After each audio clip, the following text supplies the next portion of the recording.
Today I found out that my daughter-in-law is cheating on my son. It happened on the very first day I visited my son's house after his marriage. My son was not at home, and my daughter-in-law was inside the room with another man. I am a 50-year-old American man, and those moments felt like someone had stabbed me straight in the chest. I had gone to my son's house with happiness in my heart. It was my first time visiting him since his wedding. I wanted to see how he was living, how his wife was taking care of him, and I carried blessings in my heart as a father. But what I saw inside those walls broke something inside me that can never be repaired. When I stepped into the house, the silence was unusual. My son's car was missing from the driveway and the living room lights were dim. At first, I thought maybe my daughter-in-law was busy in the kitchen, maybe preparing dinner, maybe waiting for her husband to return. But then I heard sounds. Soft whispers, nervous laughter, and the kind of noise that doesn't belong in a quiet home. My heart started to beat faster, but I told myself I was only imagining. I wanted to believe in her respect, in her loyalty. Still, my steps carried me forward. Slowly, with shaking hands, I pushed the bedroom door open, and what I saw inside turned my blood cold.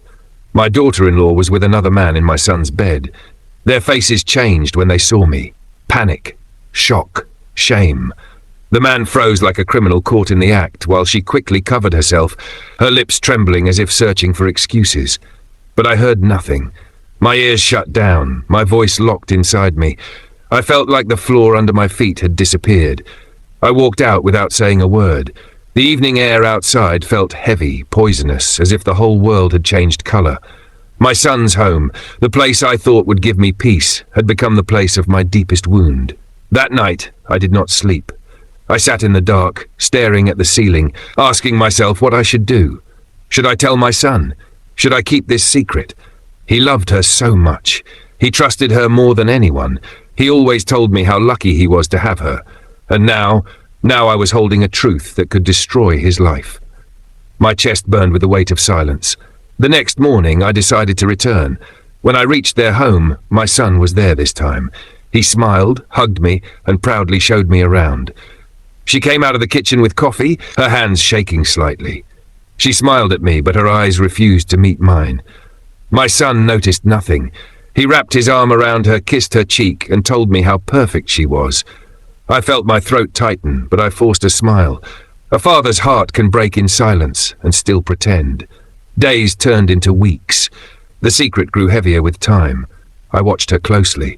The way she avoided his eyes when he came home early, the way she turned her phone face down on the table, the excuses she made about visiting friends or going shopping late at night. My son believed everything. His love blinded him. And I stood there, a father drowning in truth, unable to shout, unable to breathe. One night I followed her.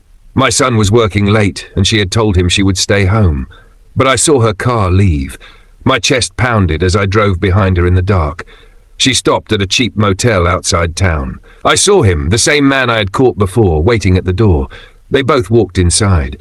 My hands shook so much on the steering wheel that I thought I would lose control. Tears filled my eyes as I whispered to myself, "My poor son, he doesn't deserve this." I sat outside that motel for over an hour, crying like a broken man. I wanted to storm inside, drag her out, expose her lies, but instead I drove home, my heart heavier than ever. That night, I swore to myself I could not stay silent forever. I had to gather proof. I had to prepare for the storm. Because once I told my son, his world would fall apart, and so would mine. Every day after that, life became a battlefield inside me. I would wake up in the morning, drink my coffee, and try to behave like nothing had changed, but deep inside I carried a storm. My friends thought I was just tired from work. My neighbors said maybe age was catching up with me, but only I knew the real reason for my silence. I was living with a truth too heavy to speak, and it was eating me alive. When my son called me, his voice was always filled with happiness. He would say, "Dad, I'm so lucky. She's taking such good care of me." Every time he praised her, it felt like someone was twisting a knife in my heart. I wanted to scream.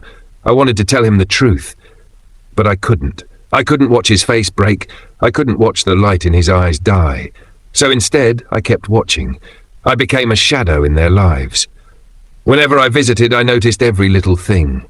The way she smiled too wide when my son was around, as if forcing the role of a perfect wife. The way she avoided me, like I was a mirror showing her sins. I saw her nervous hands, her fake laughter, and each time it reminded me of that night. The night I opened the door. The night that still replayed in my head every single day. But secrets don't stay buried forever. One evening, my son called me unexpectedly and asked if I could come over for dinner. I went. The table was set, candles were lit, and she was moving around the kitchen acting like the perfect daughter-in-law. But something felt off. While serving the food, her phone rang. She picked it up quickly, turned her back to us and whispered in a low voice. She thought I wasn't watching, but I was. Her hand trembled as she ended the call, and she avoided eye contact for the rest of the night. My son didn't notice. He laughed, he ate, he spoke about work. His heart was still blind. That night, I made a decision. I needed proof, not just for myself, but for my son. If I told him without proof, he might not believe me. He might even hate me for speaking against the woman he loved. But if I showed him, if I gave him something he couldn't deny, then maybe he would see the truth.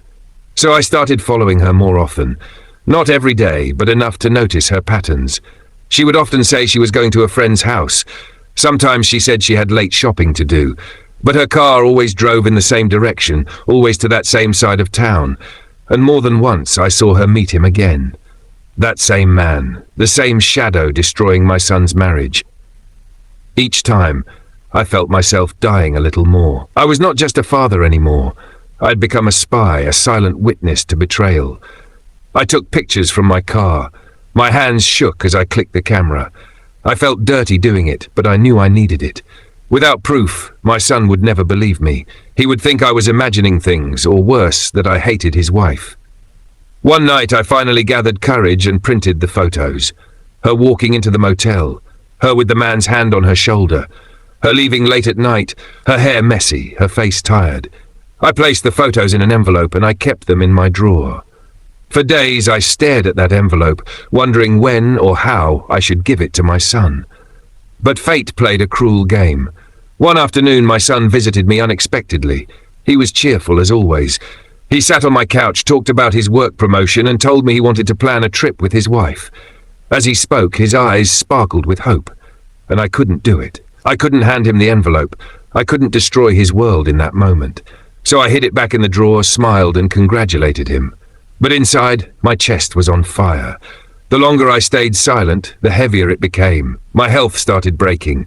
I lost weight. I looked older, and even my doctor told me stress was killing me. I lied to him, said it was just work, but the truth was something no medicine could fix.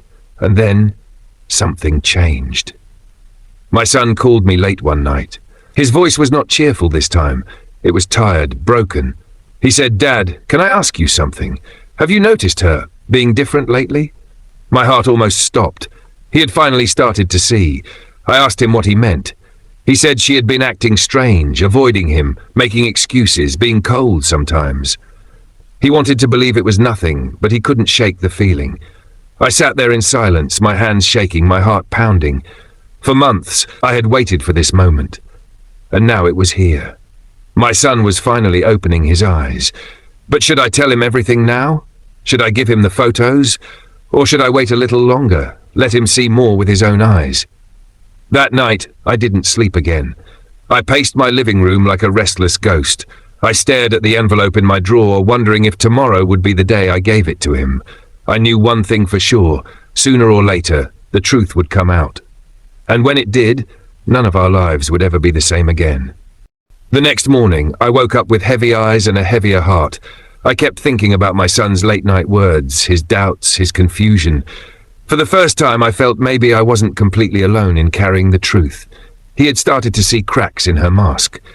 But still, he was blind with love, still trying to explain away what his heart already knew. I went to his house later that week. He welcomed me warmly, but I could sense something different in him. His smile didn't reach his eyes. He was quieter, distracted. I noticed him watching her carefully when she moved around the house. She spoke sweetly to him, kissed his cheek, and served us food. But behind those gestures, I saw fear. She knew he was beginning to suspect. She kept glancing at me too, her eyes sharp as if warning me not to speak. That evening after dinner, my son and I sat on the porch. The air was cool, the sky painted with fading light. He looked at me and said softly, "Dad, do you think she really loves me?" My throat closed up. For a moment I couldn't breathe. I wanted to grab him, hug him, cry with him, tell him everything I had seen, but instead I placed my hand on his shoulder and said, "Son, love is tested in time. Watch carefully. The truth always shows itself." He nodded slowly, his eyes distant. Inside me I was breaking apart. I hated myself for not saying more. But I was still afraid that if I told him everything he might not believe me, afraid that he might turn against me, thinking I was trying to destroy his marriage. That fear kept me silent once more, but the signs grew louder. My son started noticing her lies. One evening she told him she was going to a friend's house. He called that friend later and she said she hadn't seen her in weeks. My son came to me the next day, his face pale, his hands restless. "Dad, something is wrong," he whispered. "I think she's hiding something from me." My heart pounded. I wanted to reach for the envelope of photos. I wanted to end his torture. But I still hesitated. Instead, I told him to be patient, to watch, to collect his own truth. Maybe I was a coward. Maybe I was protecting myself as much as him. I don't know. But I knew the storm was getting closer. Then came the night that changed everything. My son came home early from work. She didn't expect him. Her car was gone, but the house was empty. He called her, but she didn't answer. Hours later she walked in, pretending to be tired, carrying a small shopping bag as proof of her lie. But my son had already checked. No receipts, no purchases, no signs of shopping. He looked at her differently that night, and I saw it in his eyes when he told me later. The blind trust was breaking. A few days later, he came to my house, his face hard, his voice shaking.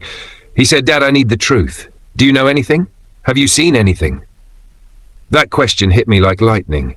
For months I had carried the weight alone. For months I had watched my son living in lies.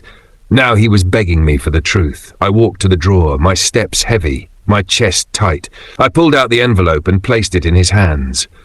My fingers trembled as I let go. He opened it slowly. One by one he looked at the photos. His hands shook. His face turned pale. His lips quivered, but no words came out. Finally, he dropped the photos on the table, buried his face in his hands, and cried like a child. My heart shattered into a million pieces watching him break. I wanted to hug him, but I also knew this was his battle, his pain, his truth. For hours, we sat in silence. His tears filled the room. Mine stayed hidden inside, burning my chest. When he finally spoke, his voice was broken. "Dad, how long have you known?" I couldn't lie anymore. I told him everything. The first day, the motel, the nights of watching in silence. Each word felt like a knife in my mouth. He listened, his body shaking, his eyes full of rage and sorrow. He stood up suddenly, his fists clenched. "I'm going to confront her right now." I stopped him. I held his arms, begged him to wait until he was calmer. But he pushed me away, his anger stronger than my hands. He stormed out of my house, the photos in his pocket, his world in ruins. That night I couldn't follow him. I sat in my chair, praying, trembling, waiting for the phone to ring. Hours passed like years. Every tick of the clock was a hammer on my heart. I didn't know what would happen. Would he fight her? Would he hurt himself? Would his life be destroyed completely? When the phone finally rang, it was past midnight. My son's voice was heavy, broken, but calm. He said, "Dad, you were right. Everything you saw, it's true." She admitted it. "I don't know what to do next, but I can't live like this anymore." I closed my eyes, tears rolling down my face. The truth was finally out. But the storm had only just begun. The next morning, my son didn't wait. He went straight to the house. I stayed behind, feeling like a helpless shadow, my heart hammering, praying I would not hear screams, begging that no one would be hurt physically. I knew the battle he was about to face was not just about anger, it was about betrayal, heartbreak, and shattered trust. I heard voices as soon as I stepped outside. My son's voice was hard, steady but trembling with rage. "Why? How could you do this to me? To us?" My daughter-in-law tried to speak, but her voice cracked. She had never expected him to confront her so soon, to see the proof she could not deny. She said nothing for a moment, staring at him like a deer caught in headlights, then tried to lie. "It's not what you think. You don't understand. It was only a mistake." My son's face turned red with fury. He raised his hands, but I noticed something strange. His hands shook not from anger, but from pain. A mistake? Months? You call months of cheating a mistake? I trusted you. I loved you, and all this time you were living a lie. His voice cracked as he said it, echoing in the quiet house. My chest tightened, and I felt a sharp pang of guilt for not telling him sooner. She started to cry. Her tears were fake at first, but then I saw them turn real. She begged him, tried to explain, but nothing made sense anymore. Her words, her excuses, even her apologies fell flat in the air. My son's eyes, once full of love and trust, were now dark with disbelief. He shook his head, unable to speak further. I stepped closer slowly. I wanted to comfort him, to tell him I had carried this burden for him, to explain why I hadn't spoken sooner. But I realized he didn't need me to speak. He needed to confront her, to feel the full weight of her betrayal, to see with his own eyes that the woman he loved had been unfaithful. For hours, they argued. I stayed in the doorway, silent, watching. Every word my son said was like a hammer breaking walls I had spent a lifetime building. Every lie she tried to tell, every excuse only made his pain deeper. He accused her, he pleaded with her, he demanded answers. And she, cornered, admitted it all. Every secret meeting, every lie, every betrayal laid bare before him. I will never forget the moment he dropped to his knees, head in hands, and said, "I can't believe I loved you. I gave you everything, and you took it all away." His voice broke the quiet of the house. I felt tears streaming down my cheeks. I wanted to run to him, hug him, tell him it would be okay. But I also knew nothing would be okay for a long time. His heart was shattered, and only time could heal it. She tried one last time to justify herself. "I didn't mean to hurt you. I love you in my own way." But my son shook his head, his eyes cold. "Love? This is not love. Love does not destroy the person it claims to care for.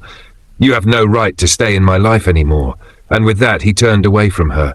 She collapsed onto the couch, sobbing uncontrollably. My son walked past me silently, his shoulders stiff, his face pale.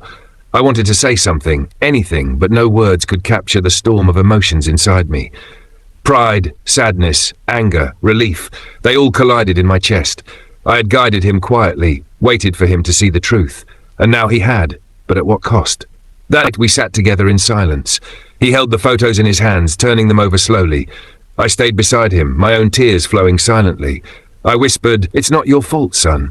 You did nothing wrong. She made her choices, not you." He nodded slightly, still trembling. His heart had been broken, but now it was awake. The blind trust had gone, replaced with a painful clarity. In the days that followed, he moved out. He stayed with me for a while, resting, trying to heal. I watched him closely, waiting to see if the anger would fade, if the trust he had lost in others would ever return. I could see the pain in his eyes every time he thought about her, and I knew, deep inside, that life had changed forever for all of us. I also realized something about myself. I had waited too long. I had carried the secret, hoping to protect him, but in doing so I allowed her to continue. I had watched silently, my heart bleeding in every step, and my son had suffered unknowingly. That guilt stayed with me, heavier than the relief of truth finally coming out. We never spoke to her again. She left the town shortly after, disappearing from our lives. My son slowly began to recover, but I knew the scars would never fully heal. And I learned a lesson I will carry forever. Sometimes silence, even when meant to protect, only allows betrayal to grow. Years later, whenever I remember that night, I still feel the same sharp pain in my chest. I still see her face, the man in the room, the betrayal. But I also see my son, strong now, awake to the truth, carrying himself with dignity. I held him while he cried, and in that moment, I realized that even in the darkest nights, a father's love can help guide a child back to the light. In the weeks that followed, life slowly began to regain a fragile normalcy. My son stayed with me most nights, and I watched him closely, making sure he ate, slept, and tried to return to some sense of routine. But the hurt never fully left him. Every time he looked at the old house, every time he thought of the woman he once loved, I could see the shadow of betrayal still lingering in his eyes. We talked for hours. Not about her, not about anger, but about life, trust, and the lessons we had learned the hard ways. "Dad, why didn't you tell me earlier?" I took a deep breath. I wanted to say that I was protecting him, that I thought he needed to see for himself, but the words sounded hollow even in my own mouth. Instead, I said, "Son, I wanted to protect you. I thought I was helping. I see now that silence sometimes hurts more than truth." He nodded slowly, understanding in his eyes. For the first time in months, I saw him smile, quietly but genuinely. That smile carried both relief and sadness. Relief that the truth was out, and sadness that his heart had been broken in ways he didn't deserve. I felt a weight lift off my shoulders, but another remained. The reminder that life can be cruel, even to those who are careful, honest, and loving. I began to help him rebuild, slowly. We repainted the old house, cleared out the reminders of betrayal, and made a new space for him to feel safe again. Each evening we would sit together, drink tea, and talk about the past, the mistakes, and the future. I never forced words, never rushed him. I only held his hand when tears came, and I only offered my shoulder when silence became too heavy. And then one evening he turned to me and said quietly, "Dad, I'm scared to trust anyone again, but I want to try. Because you never gave up on me, and I see now that some love is stronger than pain." My chest tightened. In that simple sentence he had acknowledged both his pain and our bond. He had learned to separate the lies of one person from the love of a father who had always been there. The months turned into a year. Slowly, the shadows of betrayal faded, but the lessons remained. My son began to smile more, to trust himself again, to move forward. I stayed by his side, proud but silently mourning the innocence that was lost. I often thought of the woman who betrayed him, but I no longer hated her. Hatred, I realized, would only poison me further. Pain and memory would remain, but they would no longer control us. Every time I look at him now, I remember that night, the night that changed everything. I remember the fear, the anger, the helplessness, and the heartbreak, but I also remember the quiet courage that emerged from that pain. My son faced the truth, I faced the truth, and together we survived the storm. In the end, I understood something that every parent must learn. Life can betray us, people can deceive us, and even those we love most may hurt us deeply. But family, true family, stands strong. Love, patience, and understanding are the only things that can guide us through betrayal and loss. I held my son that night, and I realized that even broken hearts can find strength when they are not alone. And as the years pass, the memory of that betrayal remains, a quiet scar. But so does the bond we forged in its shadow, a father and a son, stronger for surviving the worst, wiser for knowing the truth, and forever connected by the pain and love we shared.